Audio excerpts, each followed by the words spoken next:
আসসালামু আলাইকুম। প্রত্যেক পুরুষের মনের কথাগুলো বলেছে। এই হুজুরের কথা শুনবেন, শুনে আপনারা অবশ্যই কিছু লিখে যাবেন। মা যেটা বলছে, ভালো লাগে, যেটা আপনার আমার কাছে ছেলেটা মনে হয়েছে, খুবই খারাপ। আপনার হৃদয় এবং ওর বিবেক কথা যেটা মনে শুনে। করেছে সে কথাগুলো বলুন।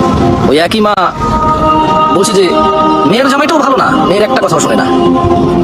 বোন বাপের বাড়ি এসে বললো যে ভাইটা আগের মতো নেই, খারাপ হয়ে গেছে, তত্ত্ব তালাশ করে না, দাওয়াত দেয় না, খোঁজ খবর নেয় না, ঈদ চাঁদ করে যে জামা কাপড় দেয় না, একটু দাওয়াত করে না, একটু বিপদে পড়লে হেল্প করে না। আবার ওই বোনটাই বলে, আরে জানিস তোর দুলাভাইটা খুবই খারাপ, কাম কাজ করে করবি কি আর, বোনের দাওয়াত দেয়, বাকিদের দাওয়াত দেয়, আজকে বোনের এটা হয়েছে, ভাইয়ের এটা হয়েছে, সারাদিন তো বোন ভাই করে করে তার জীবন শেষ করে দিল। ভালো পড়েনি জামাইটা, মানে ভালো পড়েনি। অবাক অবাক করা চরিত্র না? মা তার ছেলের জন্য যে চরিত্রকে অপছন্দ করে, ঘৃণা করে, বদদুয়া করে, কিন্তু মা তার মেয়ের জামাইয়ের জন্য এমন চরিত্রের আকাঙ্ক্ষা করে এবং কামনা করে, দোয়া করে। বোন তার ভাইয়ের যে চরিত্রকে অপছন্দ করে, ঠিক তার স্বামীর জন্য সেম চরিত্র বেশি পছন্দ করে, নির্বাচন করে, এবং সে এটাকে কামনা করে, আকাঙ্ক্ষা করে যদি এমন হতো। সমাজের এই স্যাড চরিত্র আমাকে ভাবায়। আমি